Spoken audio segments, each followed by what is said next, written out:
அப்பொழுது நான் ஐயோ அதமானேன், நான் அசுத்த உதடுகள் உள்ள மனுஷன், அசுத்த உதடுகள் உள்ள ஜனங்களின் நடுவில் வாசமாயிருக்கிறவன். ஐயோ, இந்த ராஜாவுக்கு ஊழியம் செய்ய எனக்கு என்ன தகுதி இருக்கு? ஏதோ ஒரு ஊழியம், இல்லை மீடியாவில் கேமரா எடுக்கிற ஊழியமா இருக்கலாம், இல்லை பிஎஸ்எஸ் வைக்கிற ஊழியமா இருக்கலாம், இல்லை இந்த இடத்த ஒழுங்கு செய்கிற ஊழியமா இருக்கலாம், ஊடகவியல் ஊழியமா இருக்கலாம், வர்ஷிப் டீம்ல பணி செய்யலாம், சிறு பிள்ளைகளுக்கு ஆசிரியராக இருக்கலாம், இல்லை நம்ம எல்லாருக்கும் அன்பின் விருந்து ஆயத்தப்படுத்தலாம், வர்றவங்களை ரிசீவ் பண்ற வேலையா இருக்கலாம். ஏதோ ஒரு ஊழியம் செய்கிறோம். ஊழியம் செய்ய எனக்கு என்ன தகுதி இருக்கு? படிச்ச படிப்பா, ரொம்ப நல்ல குரல் வளமா, எதனால நான் ஊழியம் செய்ய தகுதி உள்ளவன்?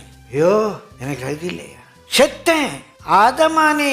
Psalm 50:16 வாசிங்க. தேவன் துன்மார்க்கனை நோக்கி, நீ என் பிரமாணங்களை எடுத்துரைக்கவும் என் உடன்படிக்கையை உன் வாயினால் சொல்லவும் உனக்கு என்ன நியாயம் உண்டு? இந்த துன்மார்க்கன் யாரு சொல்லுங்க? ஊழியக்காரன். என்ன ஊழியம் செய்யறான்? கர்த்தருடைய உடன்படிக்கை, ப்ராமிஸ், கர்த்தருடைய நியாயங்கள், இதெல்லாம் எடுத்து